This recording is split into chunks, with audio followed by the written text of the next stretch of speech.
What is up, everybody? I think we're live. I think we're good. I think we're running. So, I think we're good, but we're here for the Xbox showcase and the Outer Worlds 2 Direct. So, we're just gonna hop into this, see what they got. I will give my feedback at the end of the show and after each trailer. And we'll see what they have in store for us. Make sure you chat with me, let me know you're here, and we'll just have a good time. Let's do it.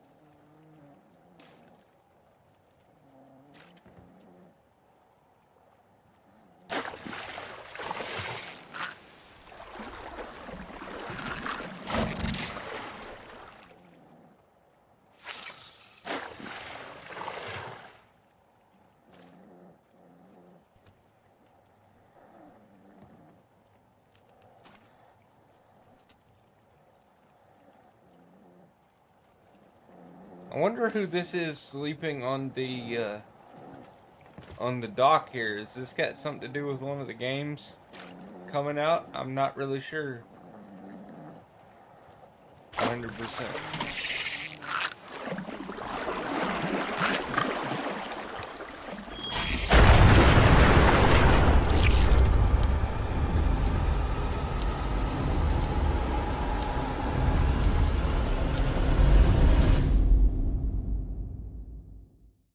That was loud.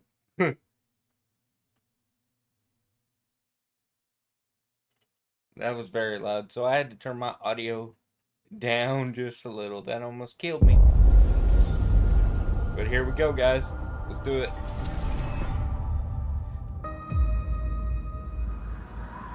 Ooh. Yes. Is this from the creator of BioShock, I believe? Do you think I care that the colony is in disarray? No, wait. We didn't This come is to Octavia to get Outer bogged down Worlds. in pointless warfare.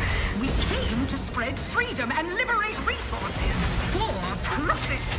But this pesky Earth Directorate agent is mucking things up. They're not alone in doing so. And they think they can just choose how things play out. They could stop us from stealing the Protectorate's brainwashing technology, which we need to improve our market share. What if this stranger aligned with the Order and that world computer of theirs? That could be the key to closing the rifts that threaten the colonies. So, you see why this menace must be wiped from the face of existence. Or, better yet, brought to our side through the power of capitalism. Let me know if y'all can hear the audio Now, good. I think let's I've got get it out there adjusted and buy our right. way to victory. I'm yearning. This game is so weird, but I cannot wait for the second one for sure. My heart and revel in you. Every last bit of my way, every last bit that I'm paid, every last bit that I save is intended for I love anything that Obsidian has done, except for Grounded. Grounded wasn't my thing. Although the cost may be high,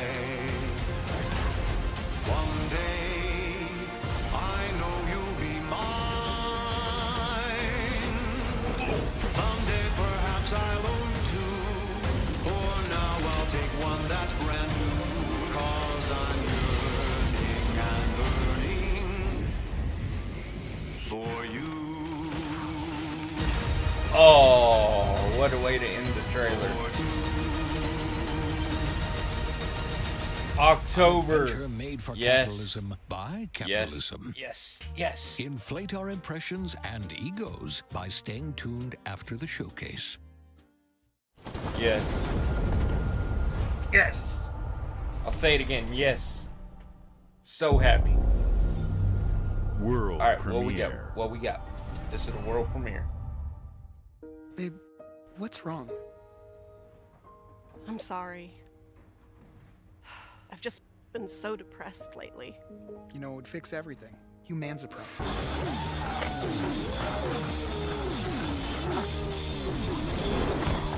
High on something and high on life, please. Me and Tyler loved playing this game back when it came out. Yeah, I don't know what it is, but it's something high on life.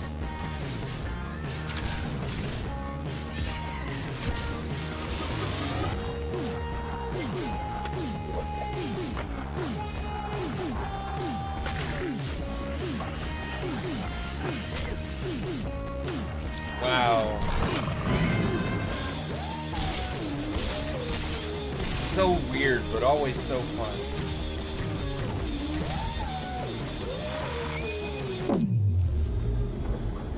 And I hadn't even heard rumors about anything high on life based. So this is really cool. Humans are barely sentient. Scientists have done studies, and their brains are like half the size of ours.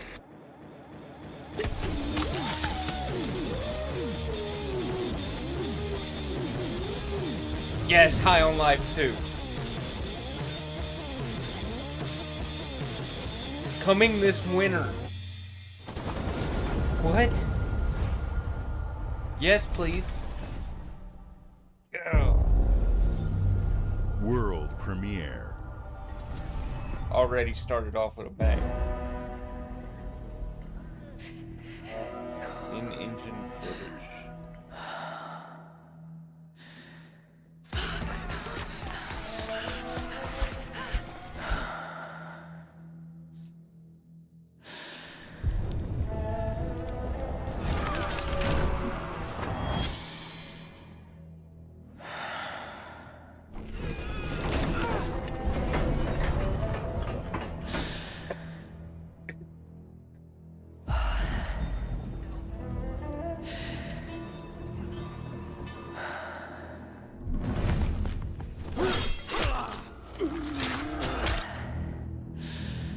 What game is this?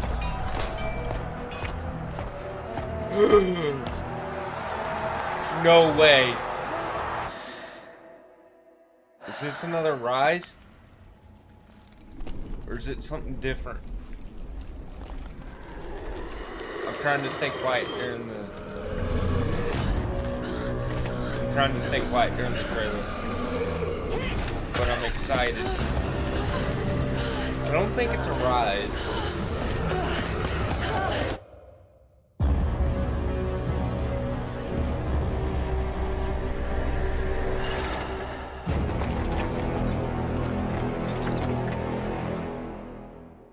Oh, it's another something in the Plague Tale games. Okay. Love that. They are killing this one so far.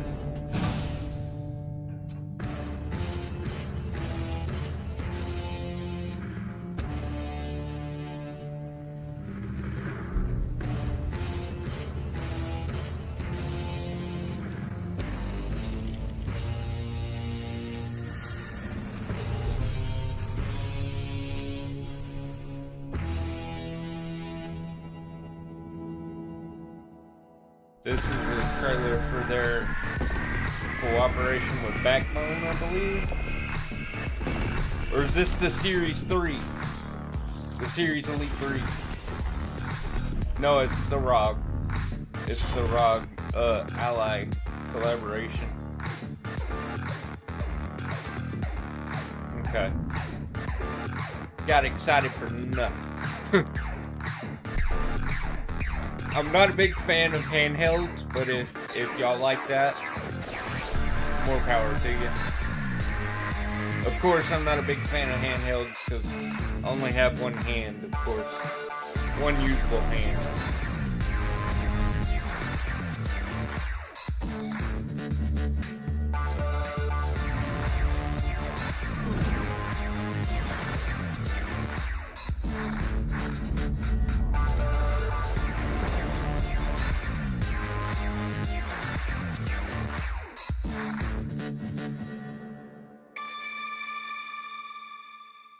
Got two of them. At Xbox, we strive to put the player first. And that's what you've seen from us over the years. We've led the industry with backward compatibility. We championed crossplay and cross-progression. We deliver Game Pass, first on console, then on PC, and with cloud gaming. So what's next? How can we give you even more freedom, more choice, more ways to play? Our next step is to unify your gaming no matter where you buy or play. So we're building an Xbox experience designed for players, not locked to a single store or tied to one device. The Xbox Ally is an Xbox you can hold in your hands, bringing together the power of Xbox and the freedom of Windows. On this Xbox, you can play games across your entire library, including all the Windows PC game stores, from Xbox and Battle.net to Steam, GOG, and Ubisoft Connect. And the highly anticipated Hollow Knight Silksong will be available at launch and in Game Pass when the Ally releases later this year. In fact, every new game you see in today's show will be playable on the Xbox Ally. We have always wanted you to have the unique experience of Xbox on any screen. That's why we're investing in Xbox Play Anywhere. Whether you're playing on console, PC, smart TV, or any Windows handheld like the new Xbox Ally, the Xbox experience roams with you. Your library, progression, friends, and achievements. There are over 1,000 Xbox Play Anywhere games on Xbox today. And every new game you see in today's show, from our partners and our studios, is Xbox Play Anywhere. And because it's Xbox, you can always have access to Game Pass with a diverse lineup of games from the biggest franchises to critically acclaimed indie hits. This is the freedom we believe players should have. Any game, anywhere. And we are giving it our all every day to make this vision real. But it all comes back to the games. From Dead to Rights on the original Xbox to Armored Core 6, our relationship with Bandai Namco Entertainment has stood the test of time. We both believe in bringing amazing experiences to players around the world, and their next game does exactly that. From Rebel Wolf Studio, this is a story-rich action RPG steeped in dark fantasy that I can't wait for you to explore. Thank you, and enjoy the rest of the show. Okay. Dawnwalker. So, I guess they're only bringing the Steam capability to the handheld? Hopefully it's coming to an actual box type, because that would be cool. I hope it's not just the handheld. Monsters have always been here, watching from the shadows. And when we were at our weakest, they came out into the light. We feared for our lives, but we should have feared for our souls instead. The vampires didn't come to kill us. No, they came to rule. To turn us into mindless, docile cattle. Not me, though. They tried to change me into one of them. Dang. But I became something else instead.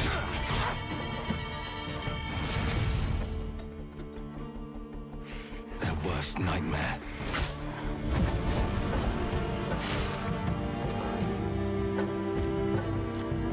A Dawnwalker. Trapped between the two worlds. Fighting to even the score. Fighting to understand the evil behind it all. He is out there, watching, seeping into you, growing.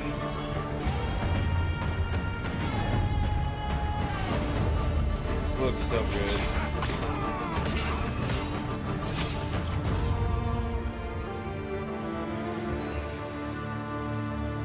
Sorry, I'm looking around everywhere, guys. I got stuff on both monitors that I'm trying to keep up with here.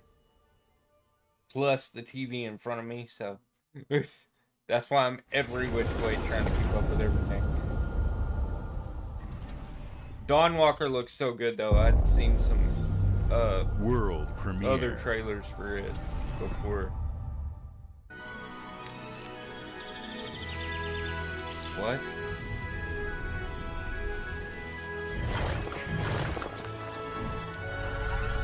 That's a Mario tunnel. Is it not? No? That looked like a Mario tunnel.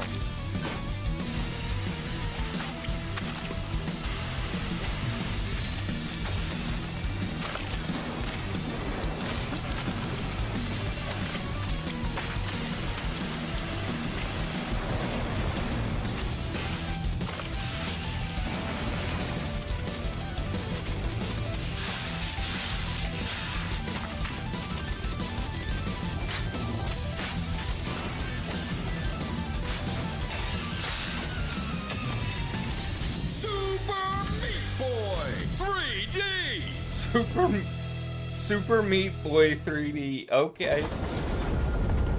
Okay then. That actually looked hilarious. Xbox Game Studios. Who's it gonna be? Come on, Forza. Come on, Forza Horizon. Oh no, not Forza Horizon. Watch your back, Yakumo. It's KT, so is it Ninja Gaiden? I'll kill the Dark Dragon Yes. myself. It's my mission. My duty as a Raven Ninja. It's the new Ninja Gaiden.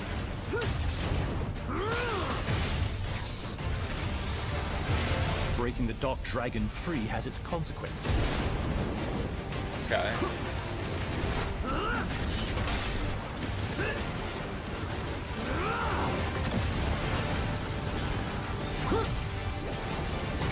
This is it. Oh, Sayori. For you. yes! There's something They I are need you killing to it with this showcase right now.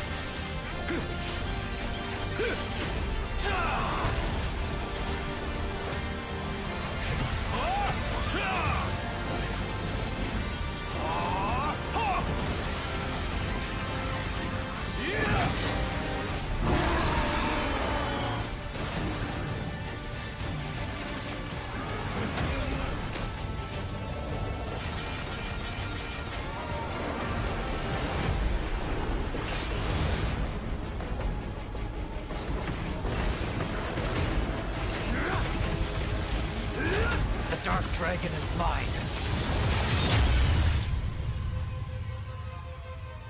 Killing it with this showcase.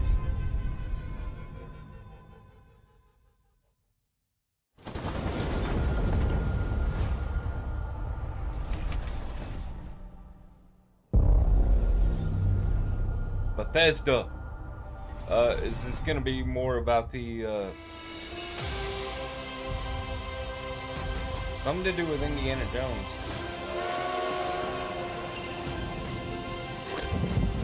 Here we go. Which I am gonna be playing for these two channels soon.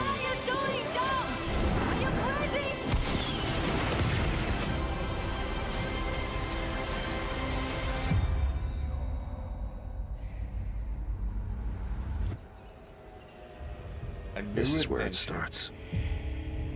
So this is DLC. Beneath the streets of Rome.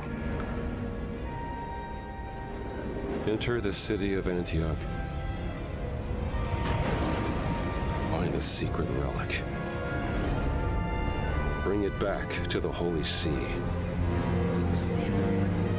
Defend the secret. They worshipped the giants.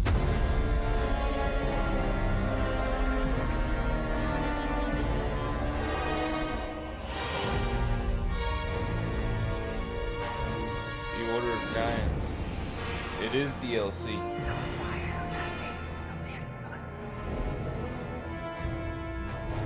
September 4th, 2025. Or is that a totally... That's DLC, I believe. World premiere. Let's go. World premiere. はるか昔この国に輪廻の獣が現れた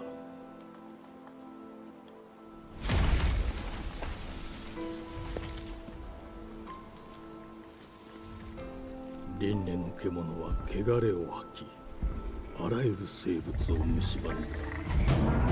What world?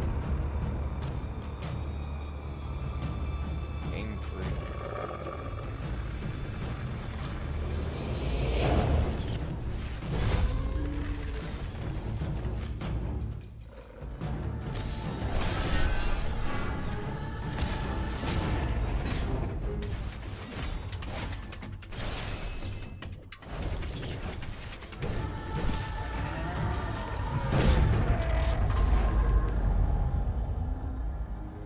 "西暦4026年、人類は滅亡を待つのみ。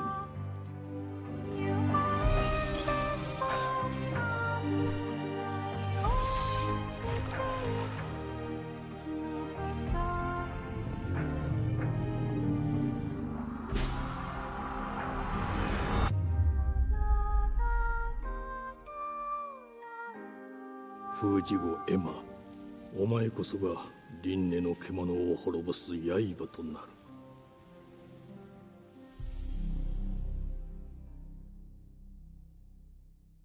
Beast of Reincarnation. Not my style of game, but it did look good. Xbox Game Studios. Which one though? The glittering streets of Avalon sure do shine. Okay, this was the game because that they I took was their thinking filth of down to us. when they showed the Outer Worlds trailer earlier. Who's for a paper? And this isn't from the creator of BioShock. I was wrong about that. That's another game. Here's to playing in the mud. But this is another game I want to play. This is in Exile. Life here ain't for the soft-hearted. You will be paying me back until you fucking rust. It ain't for the spineless. Keep your filthy pickers off me! And it sure as shite ain't for the decent. That's a clean sweep for what? What? There has been a crime! Justice itself has been affronted! I have been burgled! Lord Griswick. Bertolt! Yes, I got that part. Do you know anyone who might wish you ill?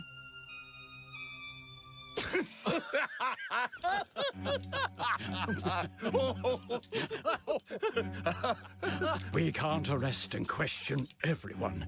Let's see if we can narrow the suspects down a bit.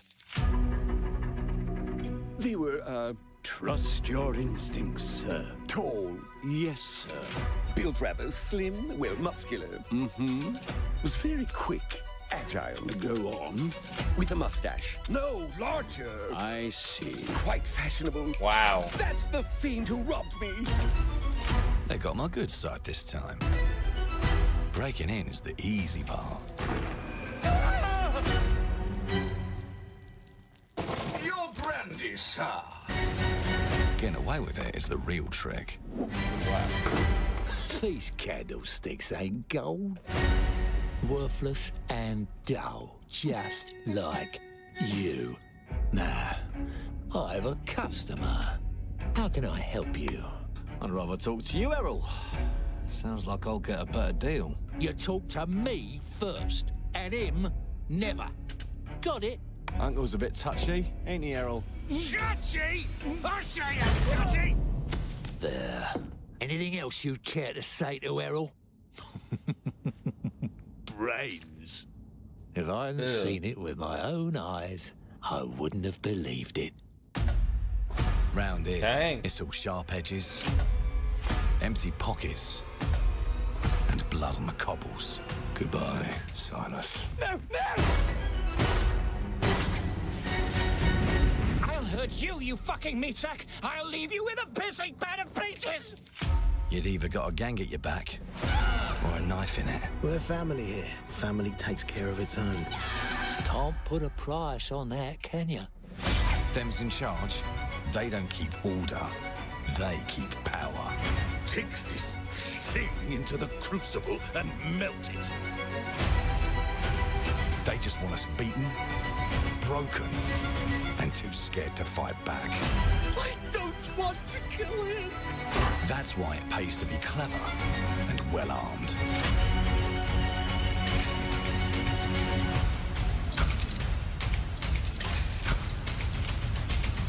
Let's go and end a few arguments.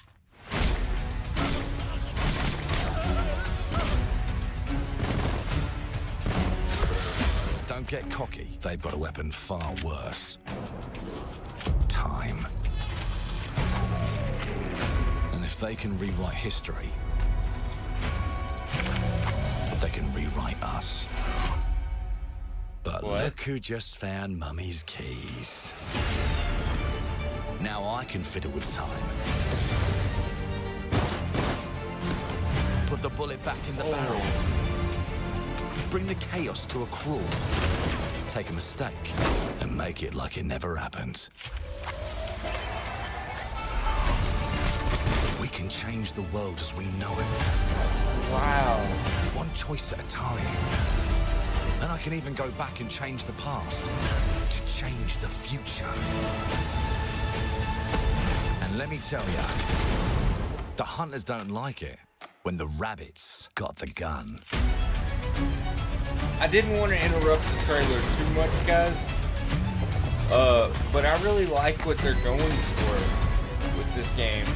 I'm very, very interested. It's fun to actually see gameplay finally.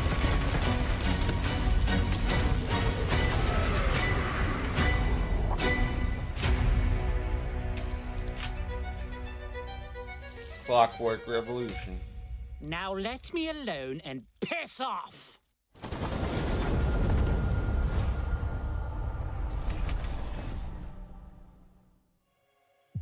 Our creative teams are dedicated to bringing players award-winning, record-breaking, critically acclaimed games. Call of Duty, Black Ops 6 from Activision, Doom, The Dark Ages from Bethesda, Diablo 4, Vessel of Hatred from Blizzard, and Avowed from Xbox Game Studios. All of our teams across Xbox First Party are shipping their most played games ever, and they're also delivering more content than ever before. From original single-player experiences to vast online worlds, our teams are empowered to build the games they've always dreamed of. We want our players to have the choice and flexibility of where and how they play the games our teams make. So, of course, our games will be available day one in Game Pass, and every new game we make for both Xbox consoles and PC will be Xbox Play Anywhere. On behalf of our creative teams, thank you. These experiences don't stop when you put down the controller. As you've seen in recent years, more and more of our characters, stories, and worlds are expanding to brand new audiences through TV and film. A Minecraft movie and the Fallout TV series broke records and brought millions of players into the game. We have more projects in the works as gaming continues to influence film and television like never before. When it comes to growing new franchises, Obsidian is having a year like no other, from launching a blockbuster new game like Avowed to the upcoming release of The Outer Worlds 2 this October. Obsidian is always delivering great games, and they have a third game launching this year. You'll get to go deeper on it in our Direct, but until then, let's take a look. Wait, what? A third game premiere launching this year. What? Please tell me it's something to do in the Fallout. I told you, you can't run from me, you foul beast. Dadgummit. With new flexible legs, the yoke girth action figure can ride anything. Breaking news. There's been an explosion at Brook Hollow Park. Chaos descended on a ceremony commemorating the 2-year anniversary of when 4 teenagers were miniaturized against their will and left to fight for their survival in the backyard of a deranged scientist. Formerly evil company Ominent Practical Technologies was set to dedicate a statue of the 4 teenagers, fast food science robot Burgle, and Dr. Tully when an explosion erupted. Dr. Tully and the teenagers' current whereabouts are also unknown.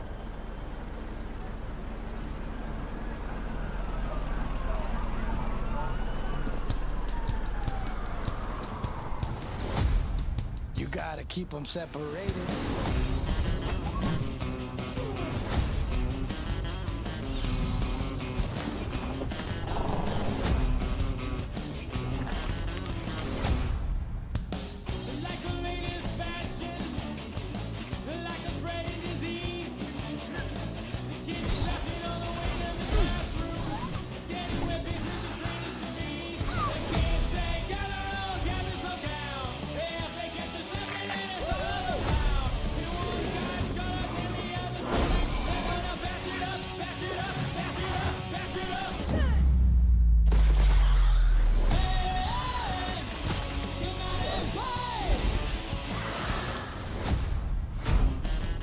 Grounded 2 in July.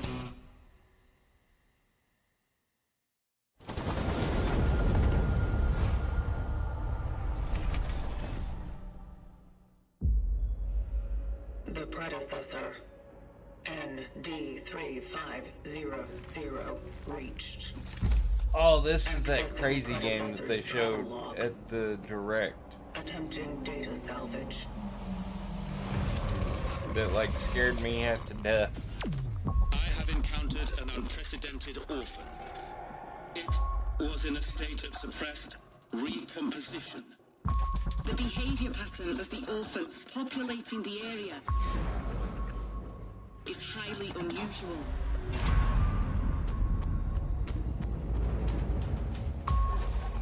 They become exceptionally aggressive.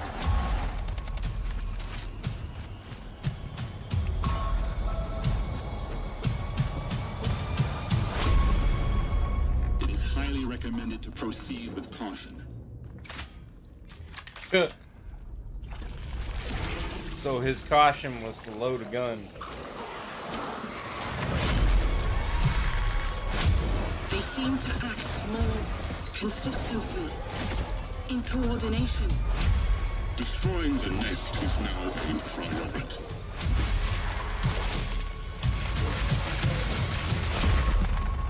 Such is our calling. Such is our calling. Nice. Dang, they are killing it.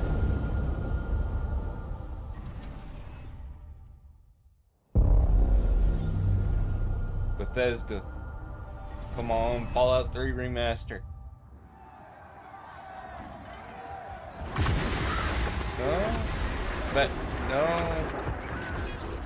Almost said Fable, but Fable wasn't one of their games, so.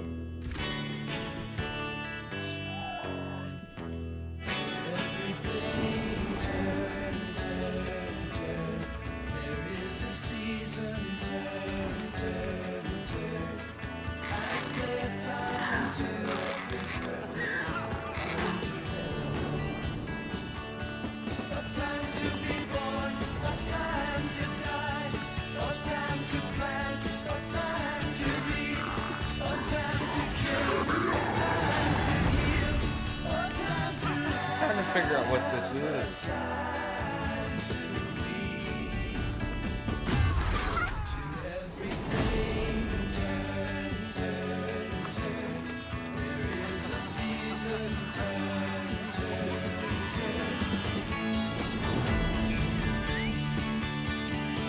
Oh, it's Skyrim Online.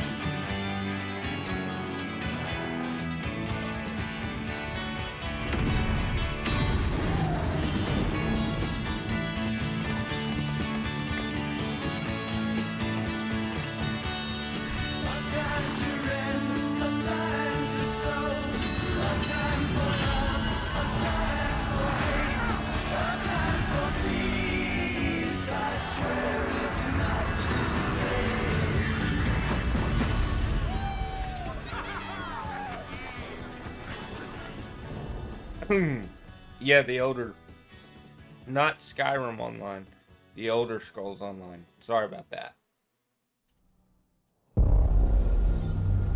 World premiere.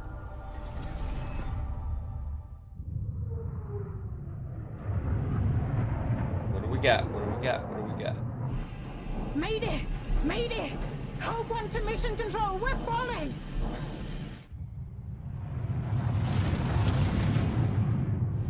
Thomas, the ship's breaking apart! There's no time! Evacuate! Now! Thomas, come in!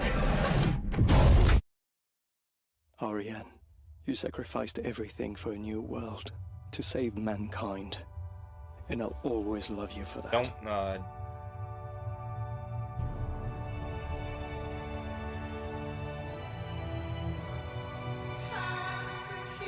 Of course, I gotta use this song.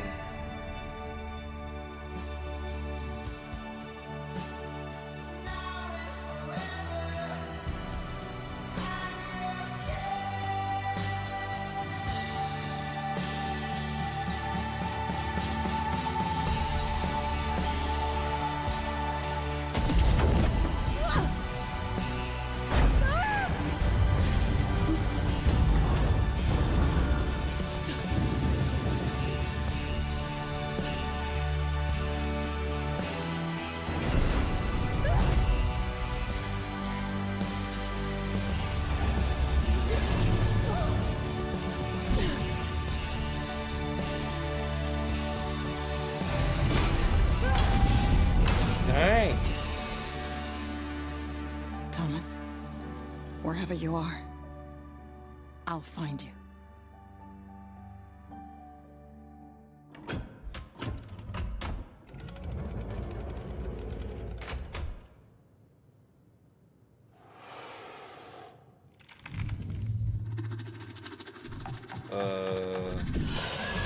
I'd run, bro. Yeah, just stand there and look at whatever it is.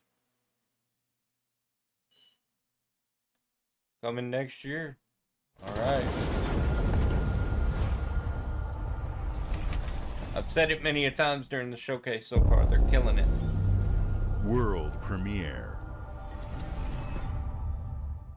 Welcome to England, Mr. David. I know this must be a shock, having never met your real father, but he left you this hotel in his will. It's been in your family for generations. Much like the caretaker. He's a little eccentric. You'll see. Let me welcome you to the Grand, a hotel famous across the land. Every room used to be in such high demand.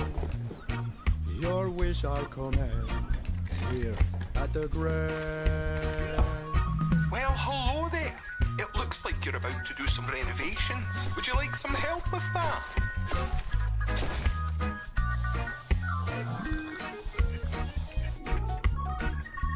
So, my father was renovating the hotel when he disappeared? Not just the hotel.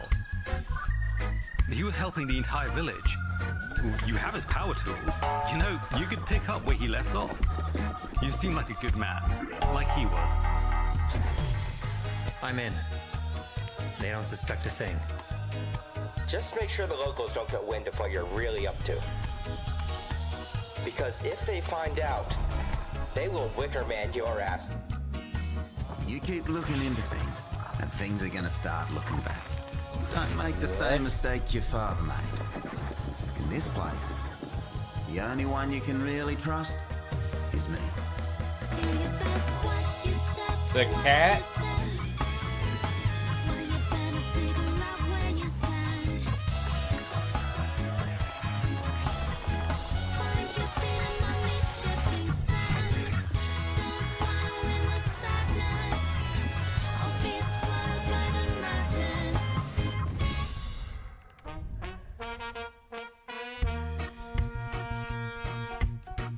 There are no ghosts at the Grand. Nice.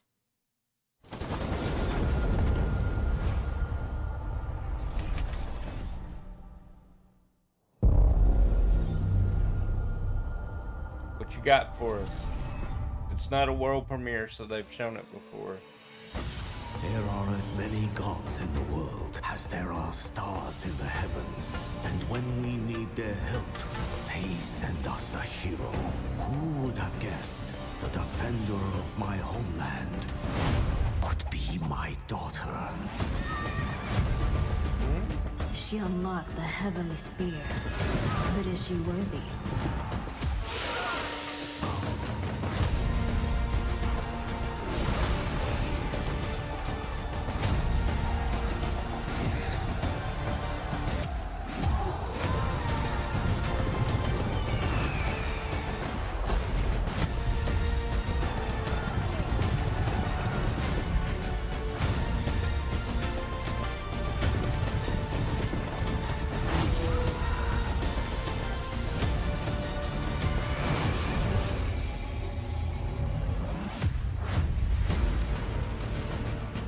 You can't rule if the it's a DLC. Is mine.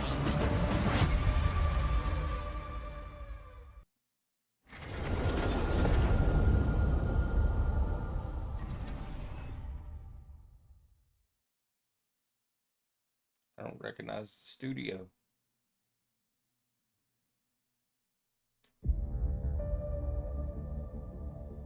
주권 국가의 자주적 결정을 누가 허락하는가? 만약 이 결정이 패권 국가의 특정 정치 집단의 이익을 저해한다면 당신의 특정 행동이 대중의 의사결정에 영향을 미칠 수 있으며 반대로 누군가는 당신의 의사결정에 영향을 주려 한다는 것을 인지할 때 자신만의 온전한 입장을 세울 수 있지 않을까? 당신의 입장은 온전한 본인의 판단인가? 그렇게 믿고 있거나 믿고 싶을 뿐.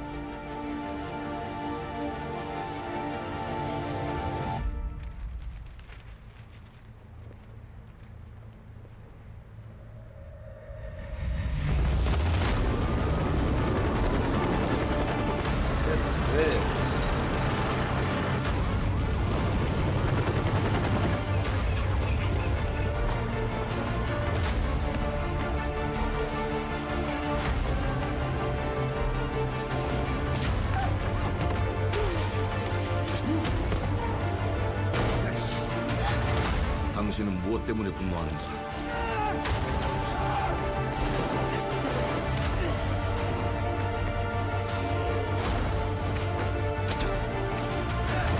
당신의 분노는 스스로 결정한 것인가?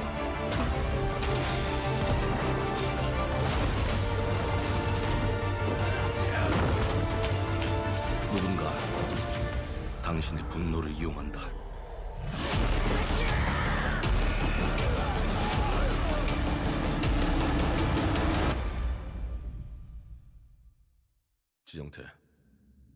지정태.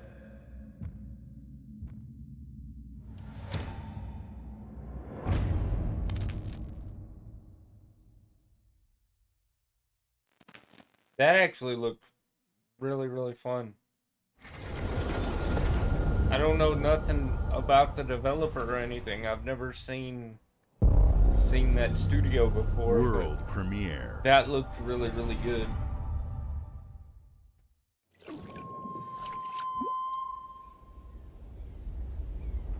E ora Olaiem lo ite fativi. Novo.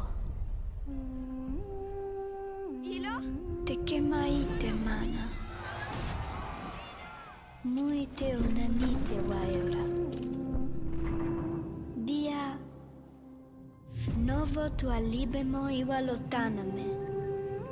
Ona otalima di efema. Teonami.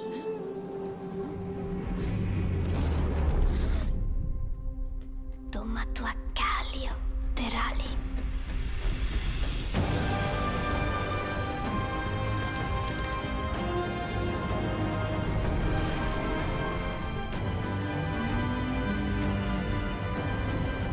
The Odyssey. So this is a game that's already had one release.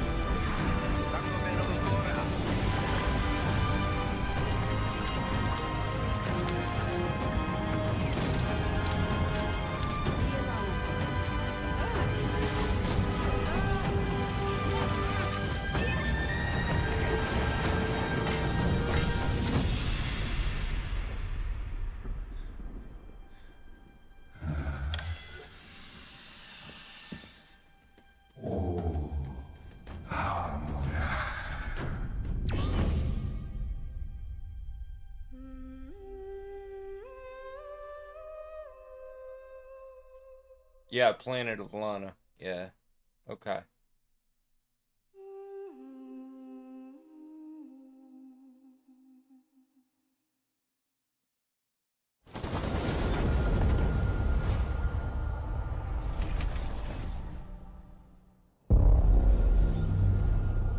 Bethesda, where are we going? They have so many that they... Something for Fallout 76.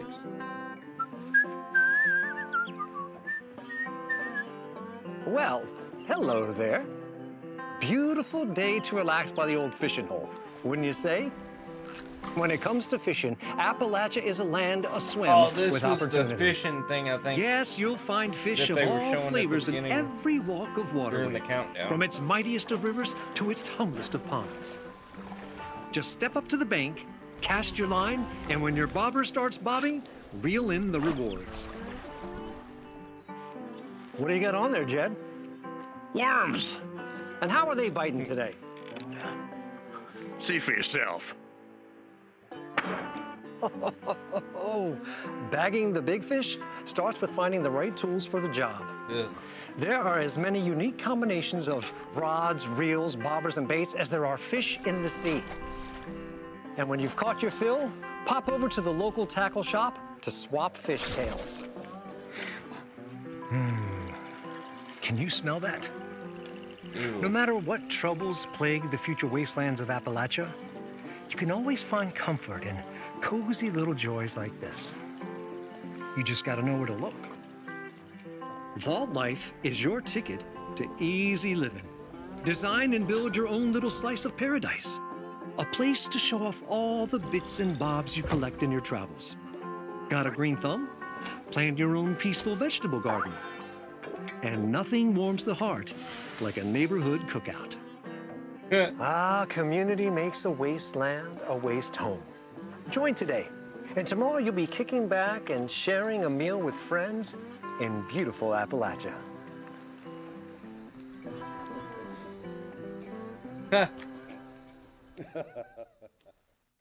I love the older dude in that video. World premiere.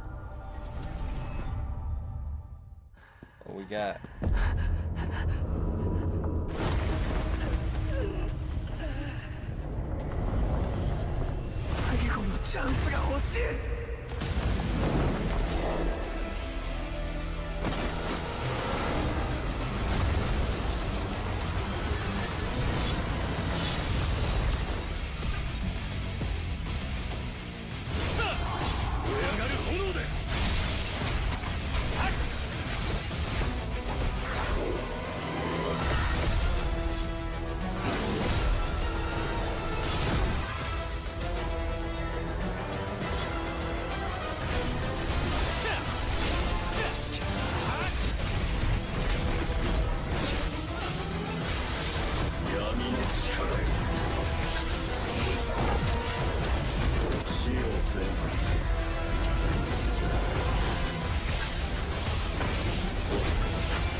Don't know nothing about that one.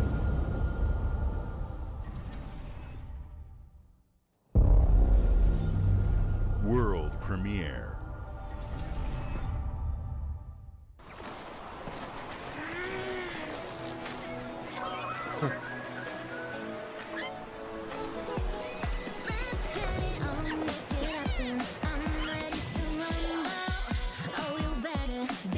What?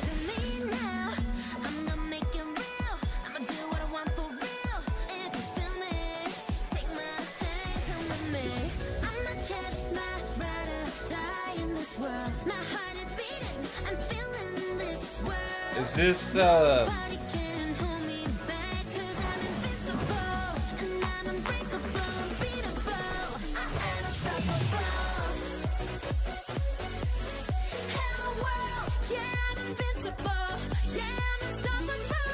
not sure what this is actually.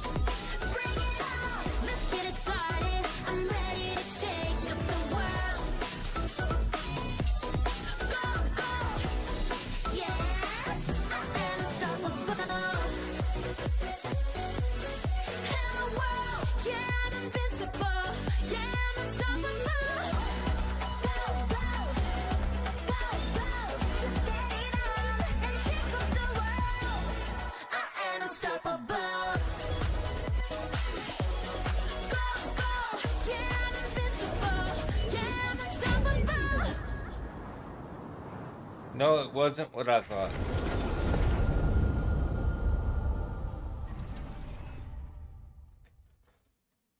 Hey, what's up, everyone? It's Tony Hawk Pro Skater. I just want to say thanks to everyone for all the love and support we've seen since we announced Tony Hawk's Pro Skater 3 and 4 a few months ago.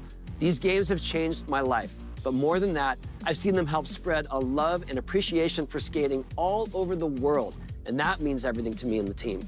I can't wait for you all to experience the game. It's been rebuilt with so much care and attention to detail, with some brand new parks, new music, new skaters, and more. And you can enjoy it all with your friends with up to 8 players in multiplayer. Tony Hawk's Pro Skater 3 and 4 officially drops July 11th, and we have a lot more surprises to come. Check out the launch trailer now.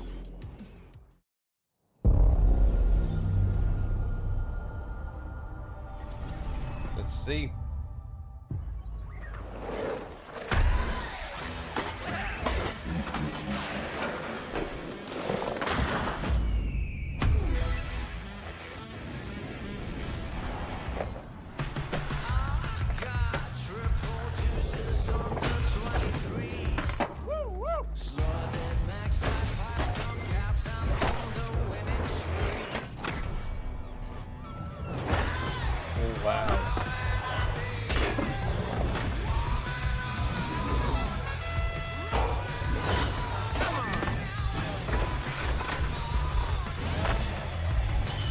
Oh, they're showing how it has been upgraded from the original to the remaster or whatever. I like that.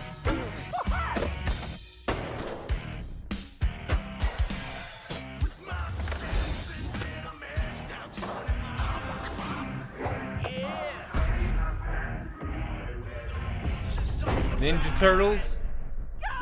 Yes.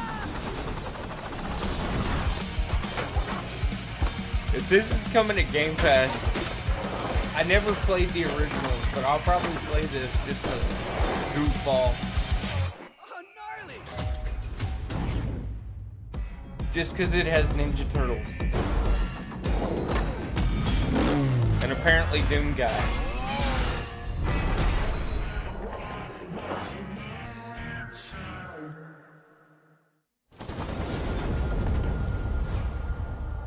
Yes. World premiere.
Yes.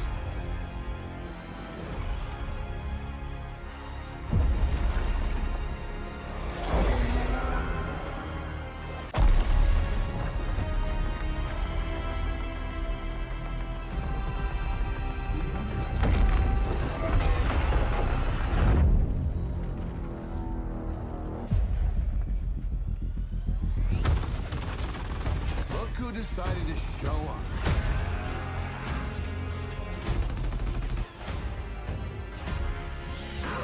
It's game time, baby! You think you can still find your way back home, Phoenix?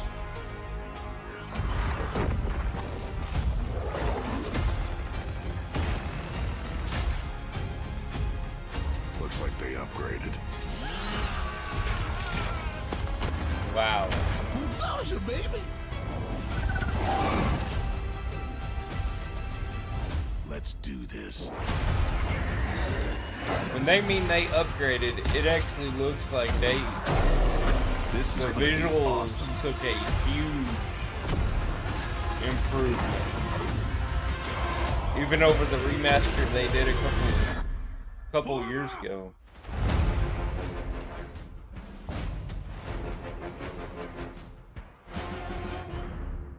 Nice.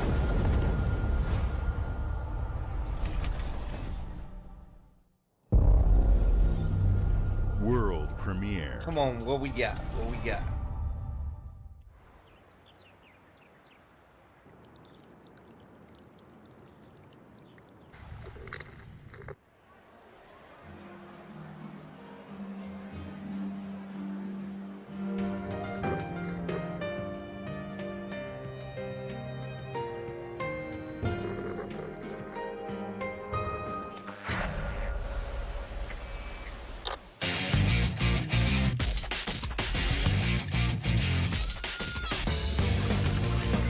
Not what I expected to happen.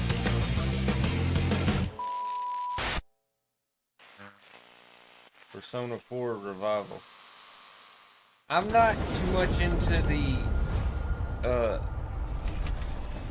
the Japanese side of gaming, so I don't know very much about that. So you'll have to excuse me if I'm ignorant. The Smugglers League is always there. But you won't see us. Something for Sea of Thieves. You won't hear us. And the only way you'd ever know it is if that's what we wanted. As smugglers, we deal in the goods others are afraid to handle. Guns, explosives. And don't forget the rum. It's a life of danger like no other. So I guess my question is, can you handle that? Yeah. Getting your hands on gold is one thing, but you should know that this is what we're really after. The bigger the boom, the better. Smugglers need to be adaptable. It's more you than gotta moving carry under moonlight and explosives shadows. now? You should be ready to take advantage of others' misfortune. Stealing, of course, is always an option. Just do whatever it takes to get the job done. You are pirates, after all. You know, welcome, my friends, to the Smugglers League. You know, when this game first came out, I didn't know it was gonna last this long. You're paying for that. But it honestly has because of the comedy of Sea of Thieves, I believe.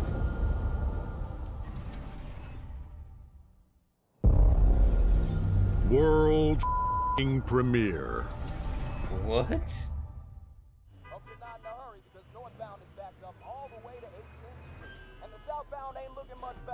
This is ridiculous. Please, come on.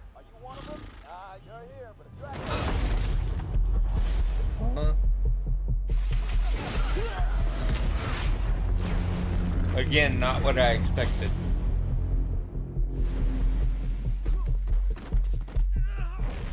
enough yet? No, Dad, not even close.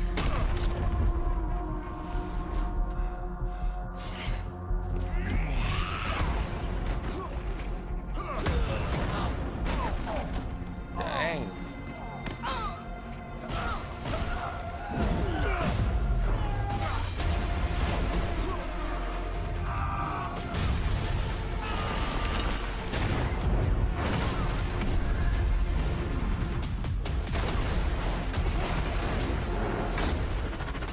I hoped you'd understand why I had to do this.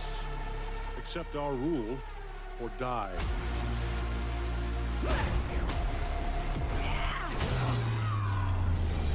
I'd like to propose a third option.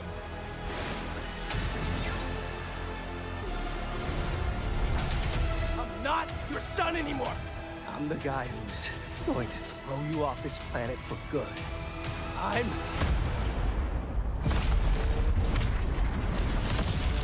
trusted you!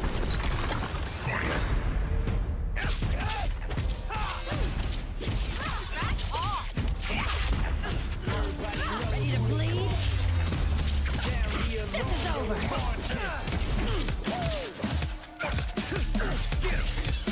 Wow. All right, coming through. Let's do this! Gotcha. Going up. Come here. Need a hand? Might want to look up. See how you like this? It's an army. I Dang. am ending you. I see it all now.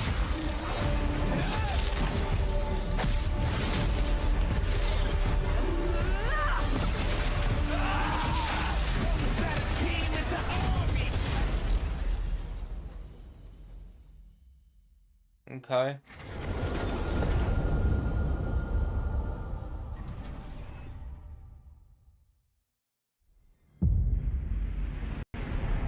The wait is almost over. Something from... Oh, Final Fantasy... something.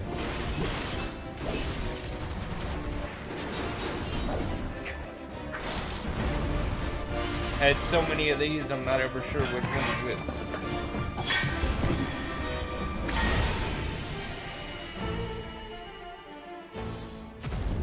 Seven.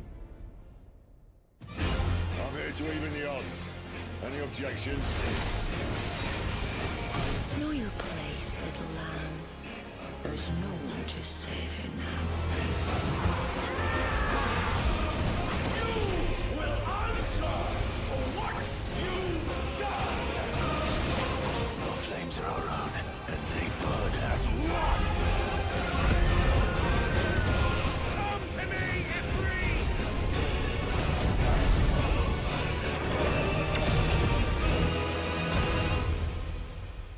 Valisthea cannot endure a second claim upon her being, but she may yet be saved by you.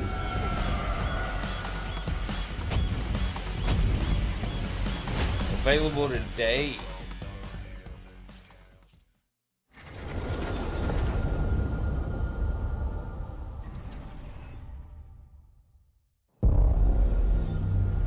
World premiere. They're killing it. I'm just saying, they are killing it.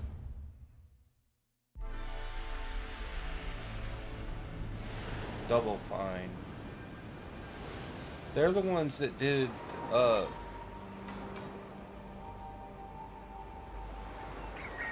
crap, I can't think of the name of that game now. You could go into, like, people's memories and stuff.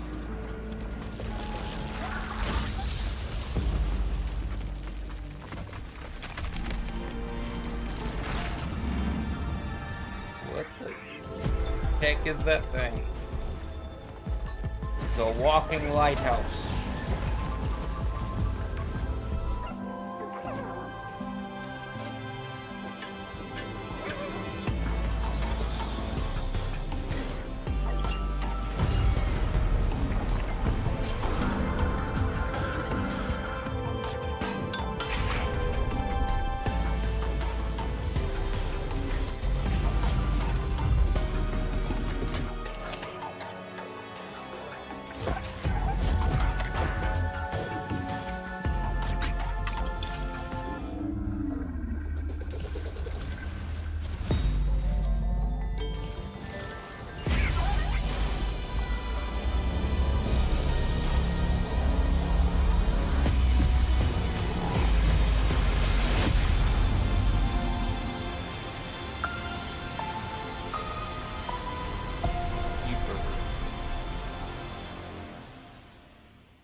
Games like Psychonauts 2 showed how Double Fine excels at creating unique and innovative experiences, and Keeper is no exception. Looking ahead, next year marks 25 years of Xbox. It's a big milestone for the platform and franchises that you helped build and make popular. We couldn't have done this without everyone who's been with us on this journey. As we think about bringing a new generation of players to these iconic franchises, I'm excited to share that players will get to celebrate 25 years of Xbox with a new Fable, the next Forza, Gears of War E-Day, and the return of a classic that's been with us since the beginning. Today, you've seen an incredible range of games from creators across the globe. Creators like In Exile, reaching for new heights with Clockwork Revolution. I'm excited for that. Sluggerfly, making Team Meat's modern classic platformer into 3D. Laugh. Square Enix, bringing more of the critically acclaimed Final Fantasy franchise to our players. And Team Ninja, returning to the beloved series they debuted on Xbox. You've also seen the next Xbox hardware release, our Xbox Ally handheld, which lets you bring your Xbox experience and your library with you anywhere. I hope you enjoyed the breadth and depth of the games, updates, and experiences that are coming to Xbox from our partners and our own creative teams. We're seeing more players on our platform and in our games than ever, thanks to all of you. We're proud of the creativity that Obsidian is delivering this year. Immediately after Showcase, our Direct begins, where you'll go inside the studio for an extended look at The Outer Worlds 2 and Grounded 2. Thanks for joining us today. But before we get into the Direct, we have a final world premiere. Enjoy. What? What you got for us? World premiere.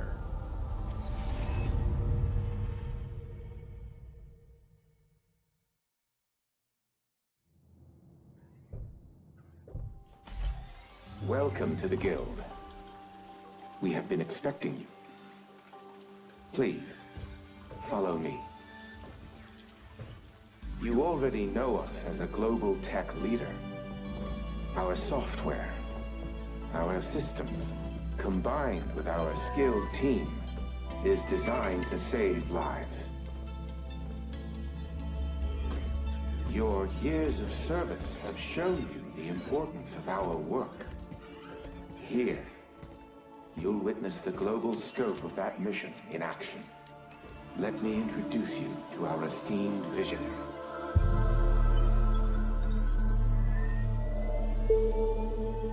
For too long, we have been bound by outdated systems, accepting limitations instead of redefining them. The Guild is safeguarding tomorrow, now. We are pioneering the future of protection worldwide. Our advancements are designed to elevate everyday life, reshaping the future of technology on a global scale. I'm Emma Kagan, CEO of the Guild.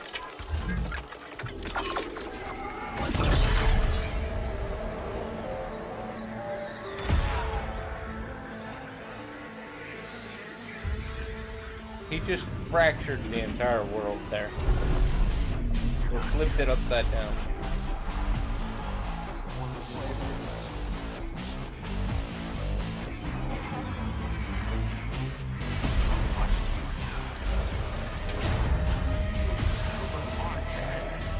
Wow.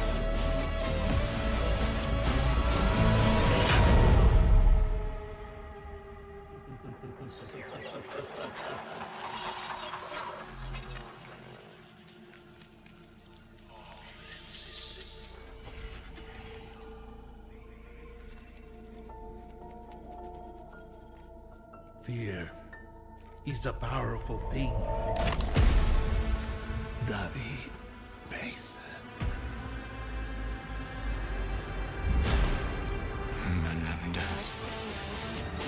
Menendez?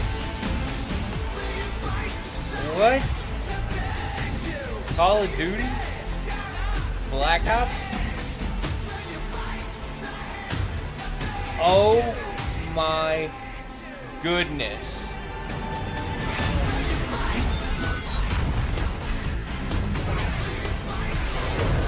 I wasn't expecting this, but okay.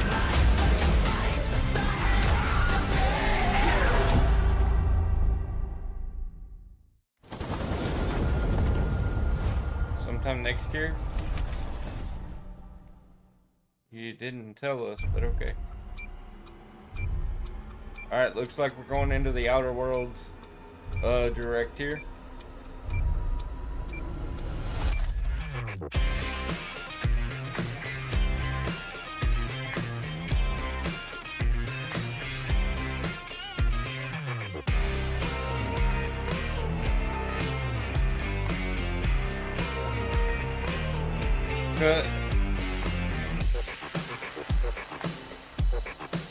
Welcome to Obsidian Entertainment. We here at the studio have joked around that this has been the year of Obsidian, with Avowed releasing early this year and now ending the year with 2 more games. And what better way to cap this incredible year for us than by doing what our studio does best, sequels. That's where I come in. You can get out of here, Fergus. Thank you so much. No, you're doing great. You nailed it. The sequel is the lifeblood of every great franchise. Think about it. The original creates the world and builds fandom, but the sequel, that's what makes it worth remembering. No sequel, no hoverboard.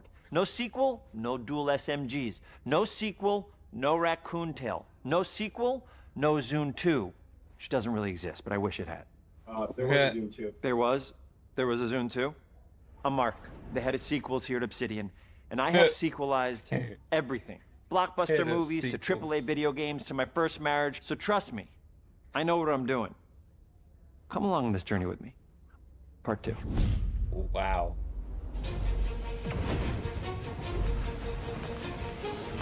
Let the killing commence.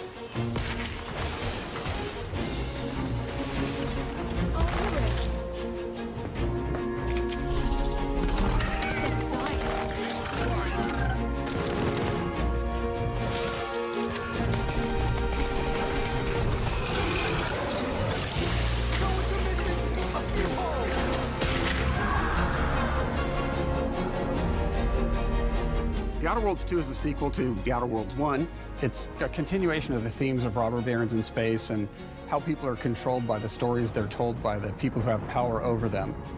This time we're able to go a lot deeper because we have more time and money, which is a great thing, and we're able to make it a much more true Obsidian reactive RPG than we were the first time around. So we're going deeper and more complex with everything for this sequel. Deeper story, lore, RPG interactions, reactivity, all the things we've been known for as a company. It's really a complete realization of everything people want from an Obsidian game. Surprisingly, this is the first time in over 25 years that I've had the chance to do a full sequel for a world that I helped co-create. It's really just a fantastic opportunity to explore and expand the universe in interesting ways, and to go even further with the themes of how people are affected by living in a dystopian corporate reality. You can shoot your way through it, you can talk your way through it, you can sneak your way through it.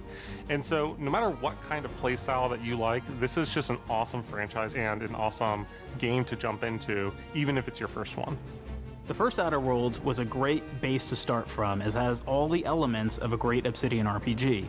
Interesting characters, deep worlds, important choices. In the Outer Worlds 2, not only did we want to double down on those elements, but we wanted to give players even more of it.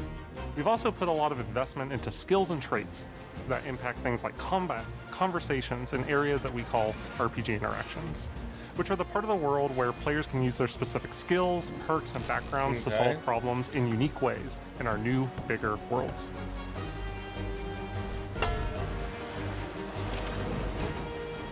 I love a deep RPG experience, and building out that RPG crunchiness for our players was at the forefront of what we set out to create. We prioritize those deeper RPG options with different character builds and combos so players can express their role-playing power fantasies.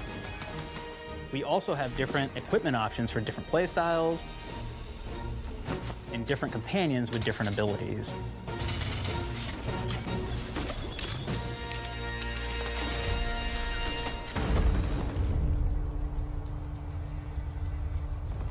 In the first Outer Worlds, you start off as the Stranger, which was basically a blank slate to build on top of with various attribute points that would begin to define your personal experience in the game. You can make any kind of character you want, but we've given you a role. That role is an Earth Directorate agent. You can think of them as kind of like space cowboys or space sky marshals. They're the good guys that go into places and kind of fix everything that's wrong. You're gonna be one of those. But we don't tell you why you joined the Earth Directorate. There could have been a lot of different reasons, right? It could have been because you're an actual lawbringer and you want to go in there and spread law throughout the galaxy. It could be that you're a roustabout and you just had nothing better to do. After you pick your background, one of the really important choices you have next is choosing your traits. While we had attributes in the first Outer Worlds, we've leaned into traits for the Outer Worlds too, which are these big changes to your character depending on which ones you pick. So it could be something like Brilliant, where you can tag extra skills and you start getting extra skill points. And that's obviously really great if that's how you want to build your character. You can also go and do something like Lucky, where you get extra critical chance, and you also get a lot of really cool options throughout the game as well. Of course, we brought back Dumb, so players love the Dumb option. Tell me, do you believe in signs? Dumb. Not quite what I meant, but I like your contempt for boundaries. I could put your Dumb adventurous is spirit actually to an good option. use. And you get like lots of really cool, fun conversation options in the game, but we took that even further. And again, there's lots of elements in the game where you can be dumb and use that for something. It could be something as simple as banging on a machine to get it to work. After you've invested in some of your traits, your next choices are going to be choosing your skills. The skills themselves basically allow you to build on your playstyle and what your character is doing in the game. That will be everything from playing stealthily to speccing for an explosive specialty.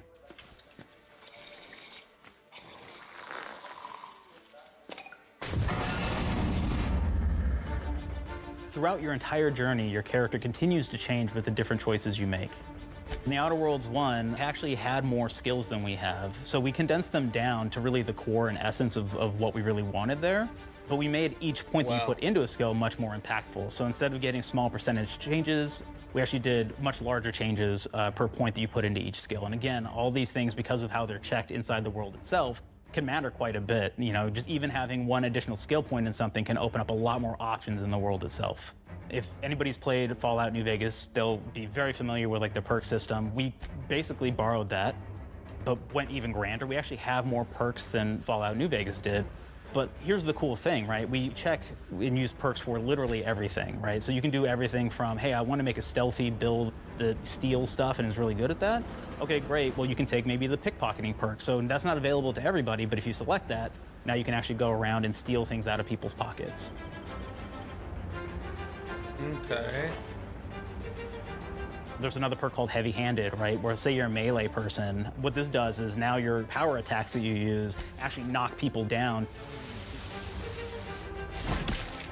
Oh man, I really like the serial killer perk. As you start killing people, they will drop hearts. And you can take those hearts, and essentially you're taking these trophies, you could say, and it's actually giving you a permanent health bonus every time you do it. We have this perk called Assassin. Now, this is an early game perk that you can take, which every time you stealth attack an enemy, you're actually gonna get a movement bonus for a certain amount of time.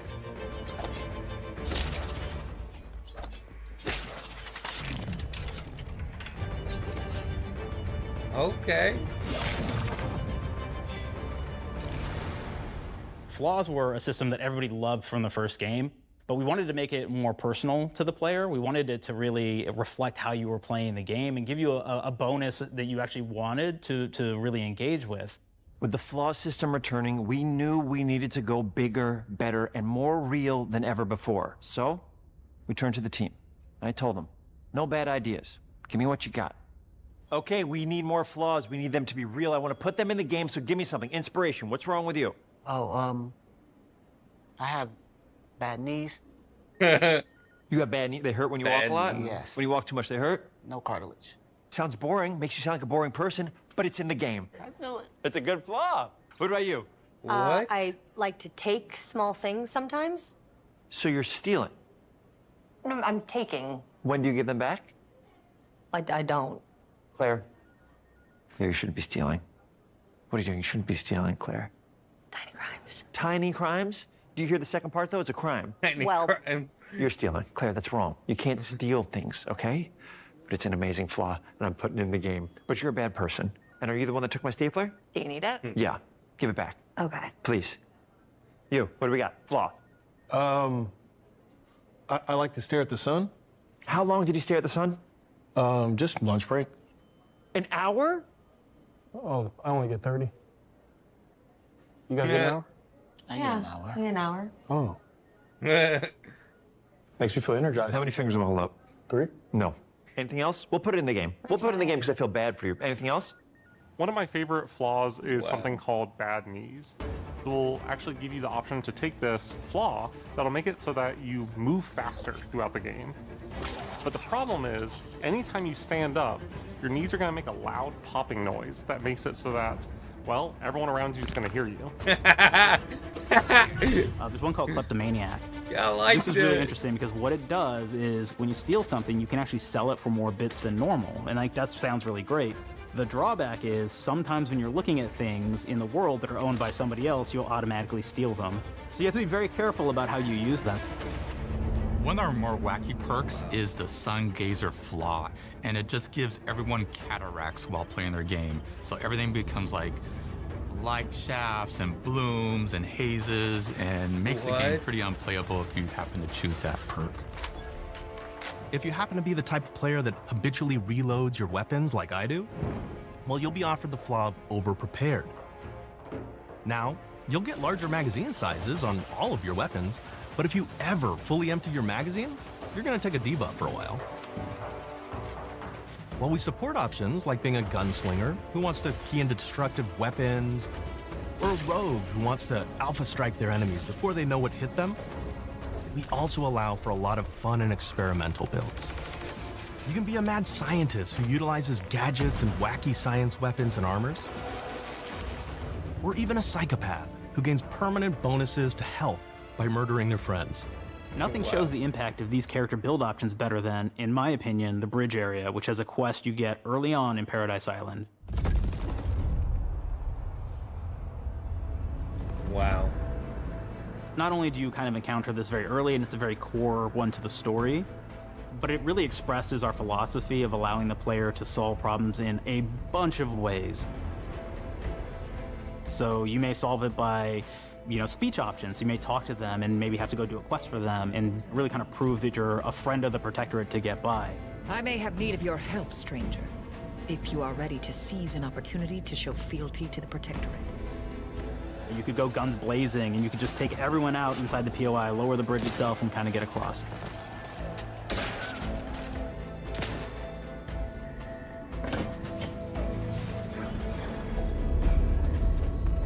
You could sneak in, lower the bridge, and then actually sneak in under the bridge to get over to the other side.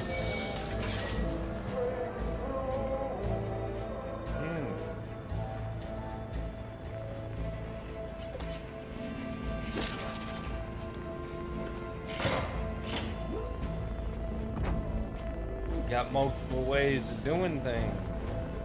You can bypass the bridge entirely if you found like certain gadgets, like the shield gadget that protects you from poison gas as you go across, or the double jump boots, which kind of allow you to jump across the chasm and get across that way. There's even a really kind of messed up way, right? Which is players can actually sacrifice one of their companions. Their companion who they just found is part of. We're no different than the Breeze if we start tossing our own to the rats. I sure as law ain't gonna follow someone who can't see the wrong in it. I must admit, I'm surprised we could come to an understanding. But I thank you for your loyalty, stranger. As promised, you shall have clearance to cross this bridge. It's such a fun quest, but again, it really showcases that we want you to be able to solve this in whatever way you want to. When you build your character your way, we're there for you. We really want you to have the experience that you want to have out of this. Nice. From the very beginning of our discussions about the Outer Worlds, we really knew we wanted every game to take place in a different colony. This lets us expand on all aspects of the universe. Every colony can be its own thing with its own flavor, and we can center them around anything we want. Any ideas or setting we're interested in. Arcadia is an isolated colony with abundant resources, and it's run by an authoritarian faction called the Protectorate. Their dictatorship is thematically based around the question of how much freedom people will give up for security and luxury. For Protectorate subjects, unfortunately, that answer is everything.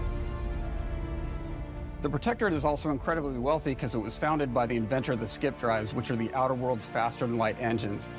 But those skip drives are starting to cause rifts in space-time, which are cutting off all the other colonies on Earth from being able to trade with each other. The Order of the Ascendant is an offshoot of the Order of Scientific Inquiry from the original game, and like them are a science-based religion with the same goal of solving the universal equation, which will allow them to predict and alter the future to the benefit of all mankind. They used to be part of the Protectorate, but they split off to focus on solving the equation for the good of everyone, not as a way to simply control the masses. The player's been sent to Arcadia as an Earth Directorate agent to find out how the skip drives are causing the rifts and what can be done to stop them. Each of the factions have their own solutions to the rift problem and their own goals. The Protectorate wants to close them to protect their legacy as the inventor of the drives and their wealth. The Order wants to close them not only for the good of everyone, but also because they're complicating the math they're using to solve the universal equation. And Antes just wants to be able to open and close them at will to control all the trade routes between the colonies. In addition to expanding the themes and lore of the Outer Worlds, we're also expanding the humor, so each faction has its own flavor of absurdity. Anti's Choice is a merger between Anti-Cleo and Spacer's Choice from the original game, and there are corporate representatives in the Outer Worlds too. They've invaded Arcadia to liberate their resources for all of humanity, at a profit, of course. One of my favorite things from Fallout New Vegas is the radio system. It was just iconic for me, and I wanted to make sure that the Outer Worlds 2 had that. So we actually built out 3 different radio stations, one for each of the major factions. You also have a ton of music. Each station might have, like, I think 20 tracks of unique music that we've made for it. It's a lot of stuff. But the really cool part about this entire thing is that we actually put a lot of reactivity into the radio. So it will respond to the things that are going on around the world that you've been interacting with. So if you go into a location, let's say you solve a problem for the Protectorate folks, if you listen to the Protectorate radio station, they're going to be cheering you on as a hero. Wonderful news, everyone. The Zeranium gas leaks at the Automech repair facility, strongly believed to be caused by Anti's Choice malefactors, have been corrected. Some hotshot for hire just managed to fix the electrum leak in their repair facility. Now, I'm not saying we caused it in the first place, but we sure like the idea of all those broken auto mechanicals and all the excessive gasping and choking involved. The factions and companions are great examples of how we're going deeper and more complex this time around. They're integrated into the game's storyline much more than we did on the first Outer Worlds, and like with everything else in the game, they have a lot more reactivity. There are 6 companions in the Outer Worlds too. As usual, each has their own quest lines, but this time they are also connected to a different faction and have character arcs that the player can affect through their choices. Your first companion is Niles. He's another Earth Directorate agent like you, and he's looking for your help to decide whether he wants to become an even better agent or to turn his back on the Earth Directorate completely. There's also a somewhat cute Automech support drone that is basically Niles' helper. Her name is Val. Marisol's part of the Order of the Ascendant, and she's an aging but still deadly assassin. That's right, she's a deadly mathematician who may or may not have some unfinished business to attend to with the player's help. There's also a cultist named Azza, who is part of a sub-faction that worships the rifts, and in her case, violence in general. You can choose to either turn her away from overt violence or support her chaotic and dangerous tendencies. At one time, Anti's Choice had a program to graft soldiers with animal parts to make them more formidable. Unfortunately, it didn't quite work, and most of them are now dead. There's a combat medic who survived, however, named Inez, and she wants the player to help her fix her graft, among other things. Finally, there's Tristan. He's a Protectorate arbiter who is judge, jury, and executioner all rolled into one heavily armored package. It is your choice to either help him judge wrongdoers or show him what true justice looks like.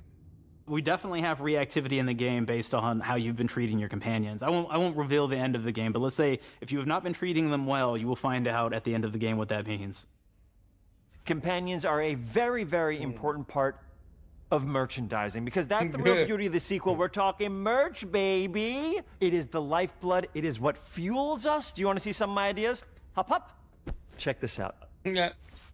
Gen Alpha loves body pillows, especially ones that look like human beings for some reason, right? Who needs a significant other when you could have a knife-wielding space psycho up in your sheets, huh? What do they do with them when they get them, huh? Maybe a little napping, maybe a little snuggling, maybe a little nut. Wow.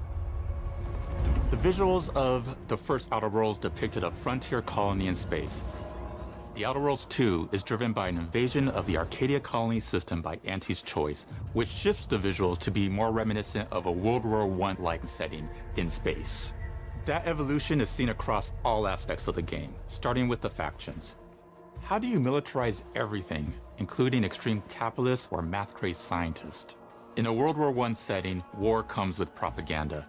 The Sovereign uses it to maintain control, Anti's Choice uses it to help their bottom line. The Order just wants to show how it exists within the grand plan. We want players to feel like Arcadia is a living, breathing place scarred by a long-standing war. Fairfield, one of the first towns you encounter, was once under protectorate control, but has recently been taken over by Anti's Choice.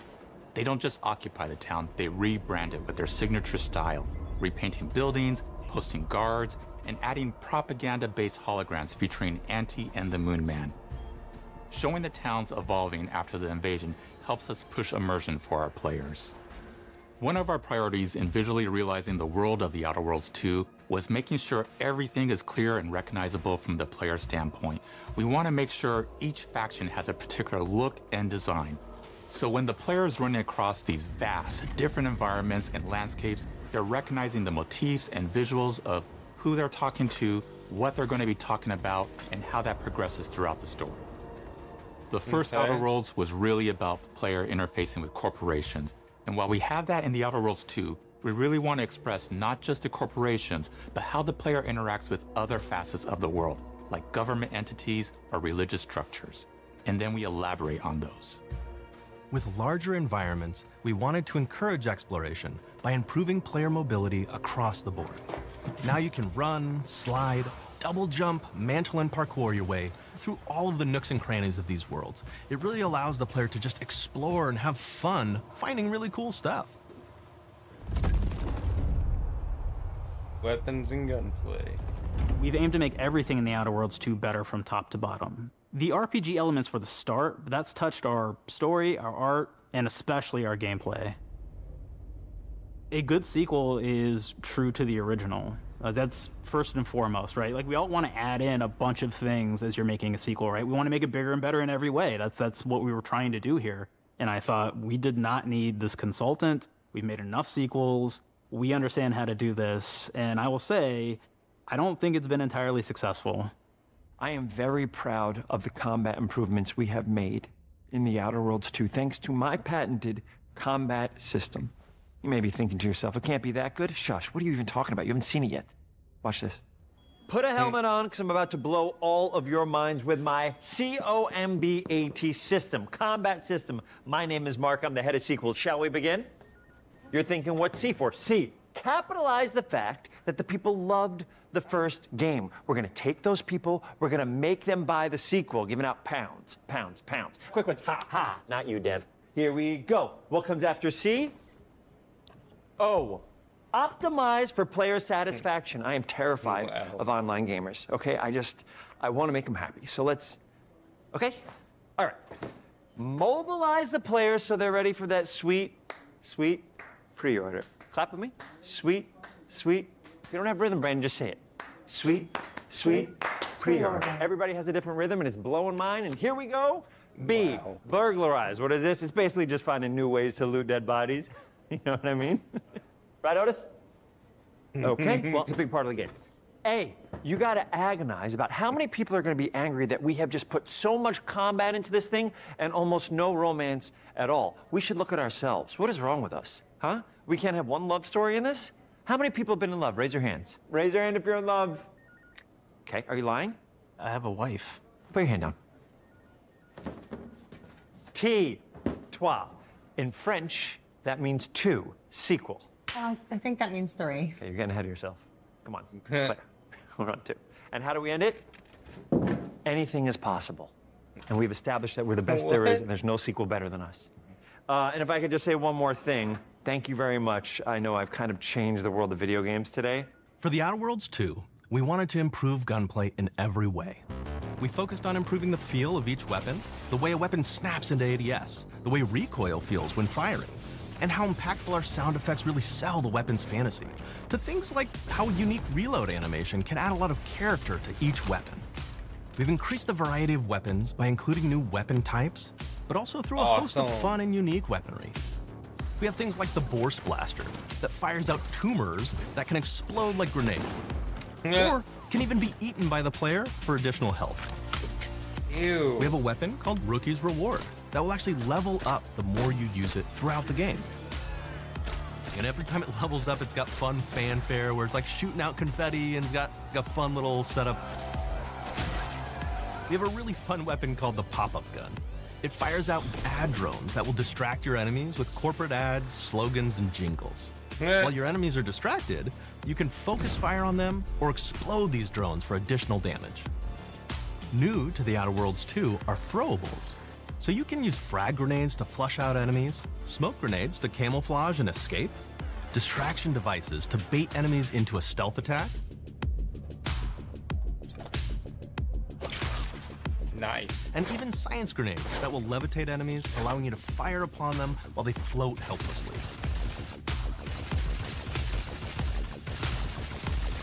And of course, science weapons are back. We have returning favorites, like the Shrink Ray. This time it's been upgraded so you can shrink your enemy down to the size of a sprat and run over them, exploding them into bits.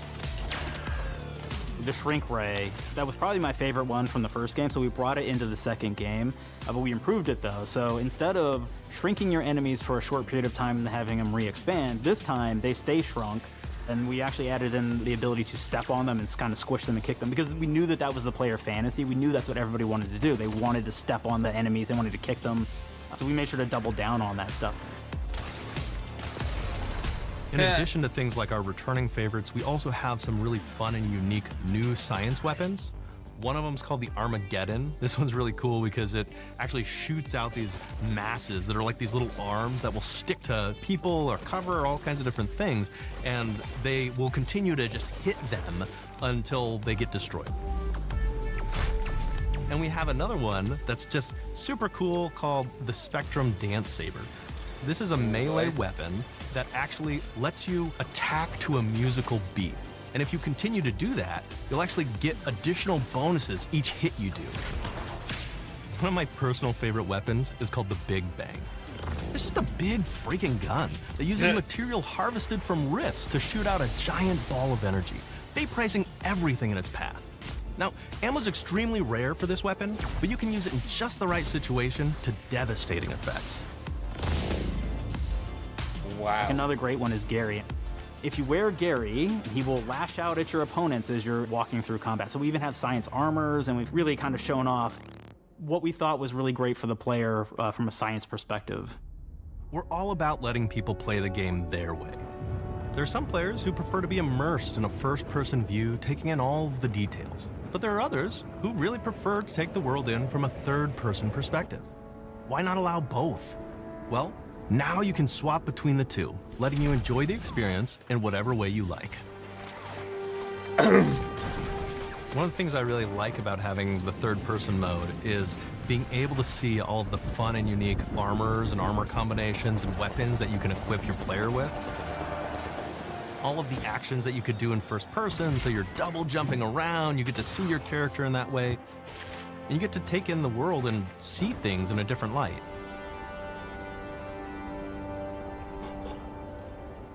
Nice. The Outer Worlds 2 is really the biggest game we've ever made.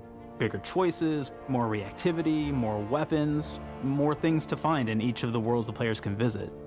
The team has done incredible work bringing The Outer Worlds 2 to life, and we can't wait for you to play it. Even though we've always been a multi-project studio, this is going to be the first time we've ever released 3 games in 1 year. It feels amazing to do. We're so excited for more people to be playing our games. It is truly an exciting time here at Obsidian. We're exploring worlds big and small while expanding on franchises that we've created, and we have no plans to slow down. We hope you all continue to come along with us as we do what we do best, make your worlds your way.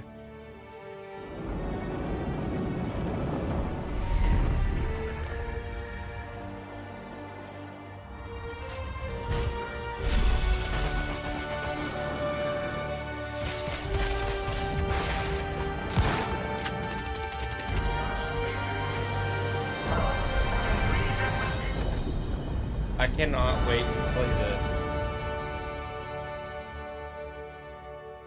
I know I said wow a lot during that. I didn't want to say too much. With the Outer Worlds 2, we're all about the best place place to play, which is also the promise of Xbox. You can play the Outer Worlds 2 on this Xbox, but it may be hard to play it when you're staring at all these beautiful holes. Let's cut that. You can play the Outer Worlds 2 on this Xbox. What? Oh yeah, now that's Microsoft. Or you can take a phone call on this Xbox, then play the Outer Worlds 2 right after. Excuse me, I'm getting a call. Hello? What am I doing? I'm playing the Outer Worlds. Hello? Yeah, this is Mark. I didn't know I had jury duty today. You could play the Outer Worlds 2 on this Xbox, but it takes 2 people to lug around safely. We're gonna go up to my apartment, okay? And this is an Xbox you actually wear that also plays the Outer Worlds 2. What do you think, Claire? This is amazing. Are you playing? I think so. Fantastic. So now this is actually not an Xbox, so you cannot play the Outer Worlds 2 on it. Can't play anything on this. I guess Bread. You ever play Bread where you take it out of one slot, put it in the other? I don't have friends. If you pre-order the premium edition now, you'll get early access, which is like a prequel to the sequel, or is launch the sequel to the pre-order, or like, why are any of us alive at any time? It doesn't matter. Either way, my job here is done. It's time for the Grounded 2 portion of the Direct, which is sort of like the sequel to the Outer Worlds 2 portion of the Direct, which I absolutely just hit a home run with. You know, it's really nice to see my influence go on to other games. Take it away, team.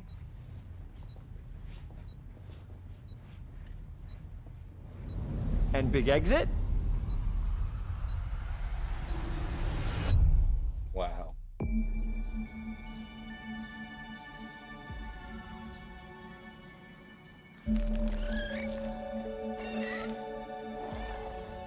We're so proud of Grounded. What started as a small passion project to make a quirky game where you're shrunk down to the size of an ant, trying to survive in a backyard, grew into something way bigger than we ever imagined. Over 25 million of you jumped in, explored, built, crafted, and fought off giant bugs together. Y'all helped make the entire experience very special to us. The team's been cooking up a ton for Grounded 2, and we're so excited to talk about it. I had to grease some palms to steal a bit of time from the Direct to give you a deeper look.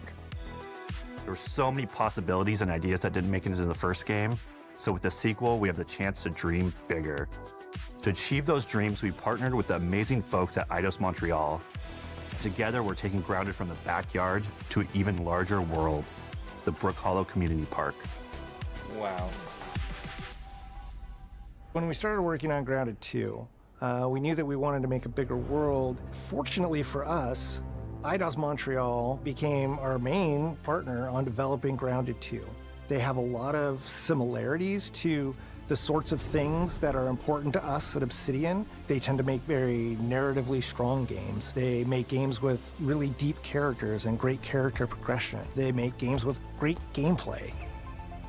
Everyone at Eidos Montreal is thrilled and honored to be working with Obsidian Entertainment. Our two studios share a lot of DNA. The same things that are important to Obsidian Entertainment are important to us.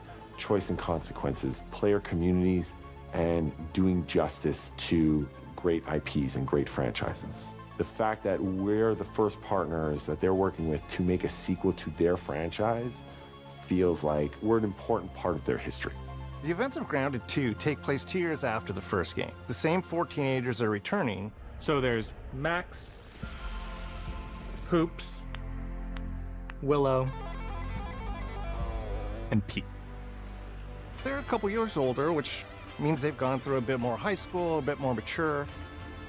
It's 1992. The world's a little bit different, but we're still in that fun, nostalgic era of the early 1990s.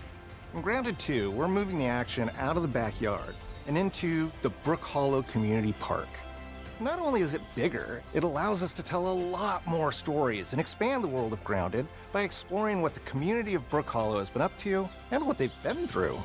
The park overall is about 3 times the size of the backyard, and our initial starting area is actually the same size as the entire backyard from the first Grounded. The reason we wanted to move into a park wasn't just to create a bigger world, but was to give us the opportunity to explore the community of Brook Hollow and what secrets have they been hiding.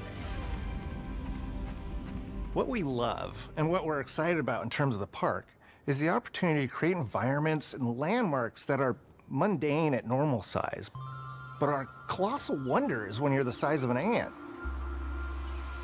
Everything from a giant trash can to a community picnic table or a snack bar. Or newspaper. All of these areas come to life in a brand new way. Part of the fun in Grounded 2 is that the park was evacuated really quickly right before our teens were shrunk. And that means that the park has been sort of turned upside down and is in a topsy-turvy state.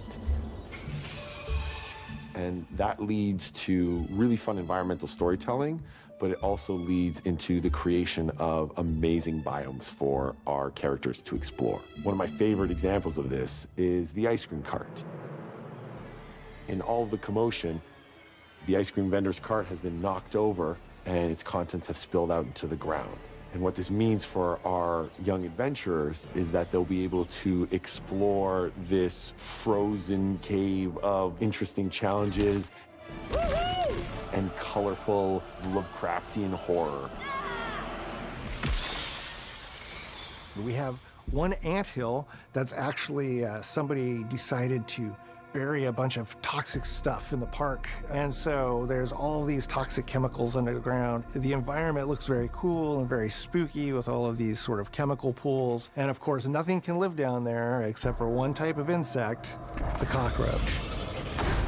Dang. We're oftentimes reinventing environments, and in future updates, you're gonna see a ton of new stuff. You do a lot of fighting against insects of all shapes and sizes. We didn't just want it to look better, we also knew we wanted to add a new layer of strategy. The changes that we've made aren't limited to tuning animations or adjusting attack or defense numbers or making characters or insects move faster or slower. But we did all that too, but there's also an entire sort of rock, paper, scissors strategy involving light attacks, heavy attacks, and blocking.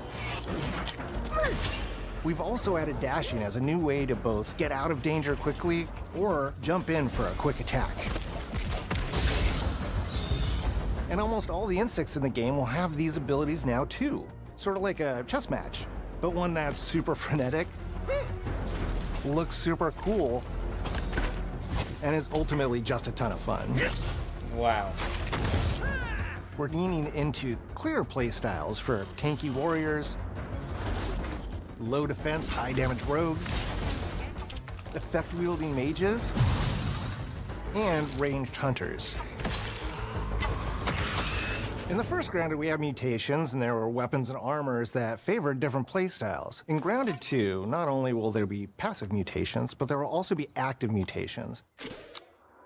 And a lot of those mutations support these archetypes. My favorite way to play pretty much any game is chasing after those game-breaking builds. And that's why I'm so excited for what we're doing with archetypes in Grounded 2.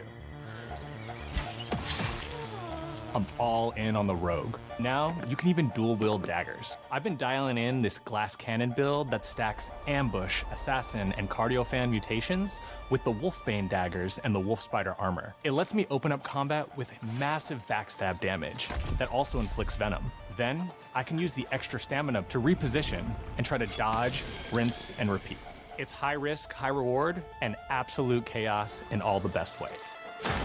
I'm looking forward to seeing what wild combos the community comes up with and what they inevitably break once they get their hands on the archetype system.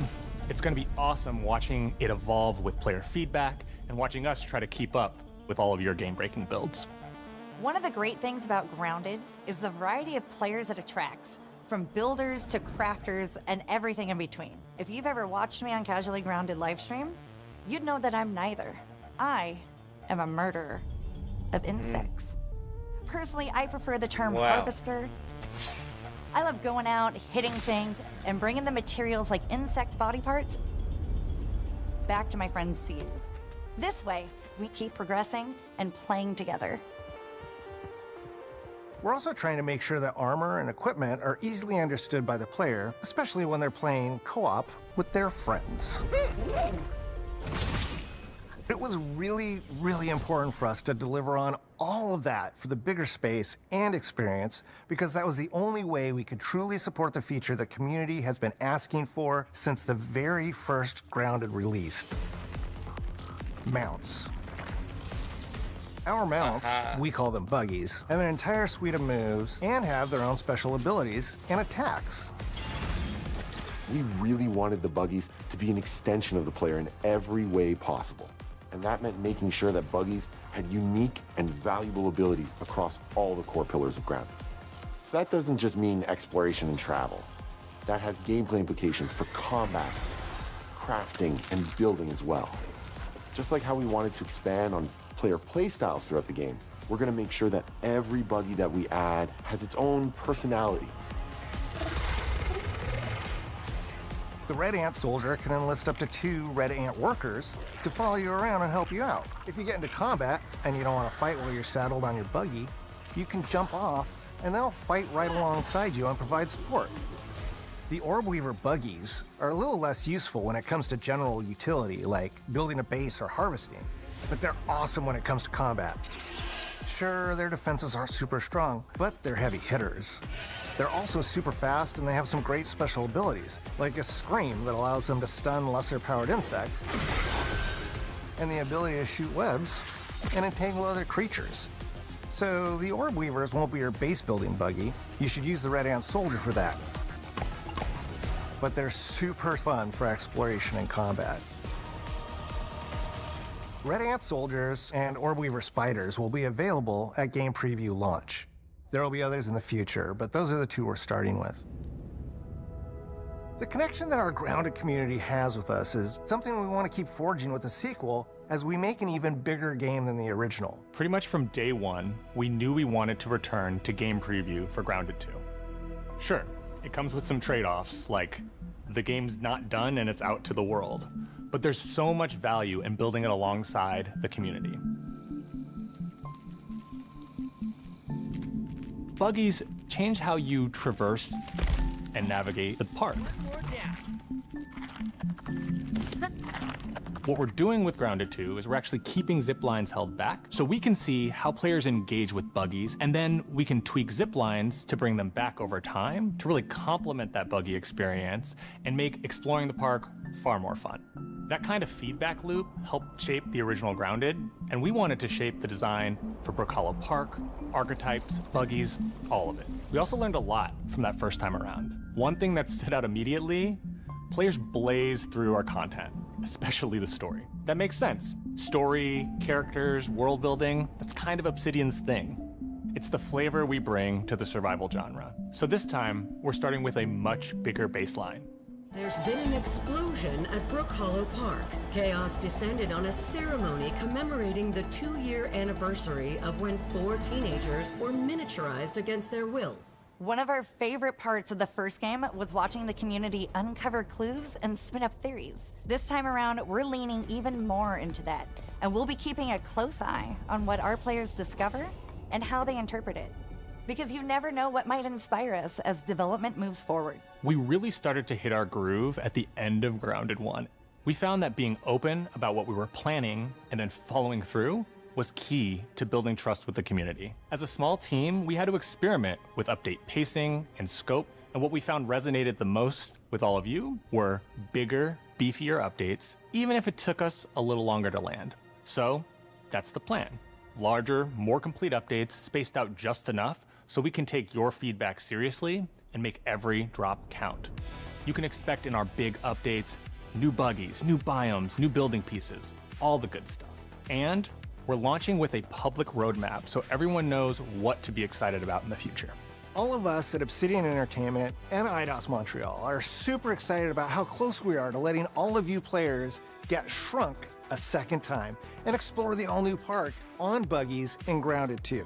If you're a returning Grounded player, we're really looking forward to you experiencing all the improvements. If this is your first time getting tiny, then all I can tell you is that a world with an entirely new perspective and an entirely new feel awaits you in Brook Hollow Park. It's time to ride together and survive together.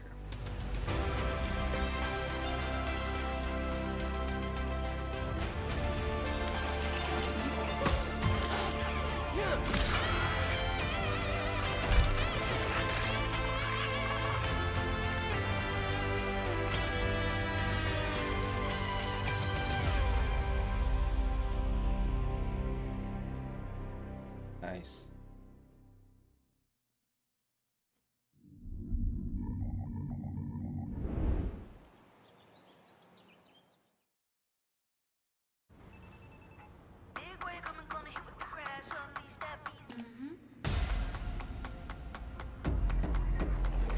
We have been expecting you. I was not expecting This is where it starts. the Black Ops We can 7 change the world as we know it. premiere. Can you handle that? I really was not expecting that. I'm here to even the odds. But any objections? I will say this is the best game showcase that we have had this weekend. PlayStation, y'all need to take notes on how to do a showcase. This was way better than what y'all did. I just have to say that.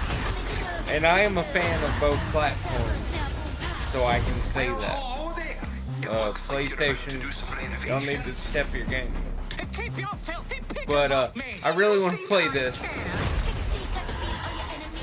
There's a lot of games here that I will be playing. This is gonna be awesome. Probably be streaming a lot of them as well on these 3 channels that I'm on right now. Mission control, we're falling!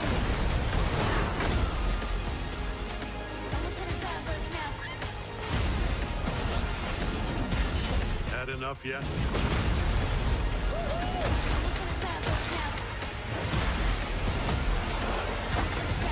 Form up! Yes. It's game time, baby!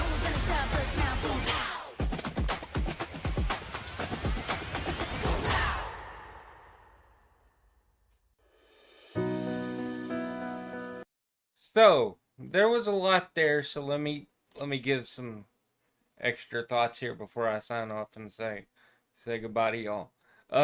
I really love how they started off with High on Life 2. I'm very excited for that. Like I said, me and my brother Tyler, we played that for our old channel that we have now turned into a React channel. If you want to go see that, you can go to DBUG Space Reacts and check that out. That playthrough is still on there. I may see how me and Tyler can work our schedule so we can at least play the second one live for y'all, maybe on a live stream or something. I'll talk to Tyler, see what we can do, because I really want him involved in that one. And there's some other ones I may try to get him involved in as well, too. But like I said, we run a React channel now as well, so that's why I'm doing most of the game playing that you see. On mainly the Accessible Gamer, I'm probably going to start doing the same playthrough on both channels, because I know we have subs on both channels, and I want to let y'all see everything that I do. Plus, we have Twitch now, so we'll be doing that for Twitch as well. That's why streams on the channels will be at 1080 p60, but I will cut it down for the YouTube channel as well, and it'll be in juicy or it'll be in 4K because I will record it as well, and then I will cut it down into smaller forms because I know there's people that like that as well. But anyway, we got Gears of War. Think they're calling it Reloaded. It's kind of a remaster type thing. I believe they've really remastered it even more than they did with the I believe Xbox One remaster is when they did it the first time. So I'm really excited for that. I may try to get Tyler to co-op that with me. Maybe. Like I said, some of this stuff that I'm bringing up is based on scheduling and seeing what I can do with Tyler. But if I can't, you will see me play a lot of this by myself on the 2 channels. But I do want to get Tyler involved in some of it. But you have Gears of War. You have High on Life, like I mentioned. You have Clockwork. Isn't there another part of that name? I think there is, but I'm really happy for Clockwork. It looks really, really stupid and fun at the same time. I'm really I might even check out the platforming game that looked really weird in 3D that they showed. May try that one out. Like I said, and I can't say much about this one because I didn't show too much. Like I said, I'm really excited for Black Ops 7. Boy, they had so much stuff I can't even remember everything exactly. Outer Worlds 2 I will be doing. I might do Outer Worlds 1, not 100% sure on that yet. But Outer Worlds 2 I will be doing. And by the way, for the ones who have watched Doom on the channel, I will be finishing that. I've just had a lot of stuff that I've been working on as well, so we will get back to Doom, don't worry, it will be finished. I actually have an episode recorded that I will get up in the next week, in this upcoming week at some point. But like I said, this is how you do a showcase. They did a great job. There were a lot of games. No, I didn't name all of them. I named some of the highlights that I'm really interested for. And hopefully you'll join me and keep an eye out for the streams that I will be doing periodically. I will have them posted 24 hours in advance so you know that I'm going live and you can work your schedule however you need to. And we will have a good time. And I will see you guys later. God bless y'all. Y'all have a good one. And this is going to be a wonderful year for games. Let's do it.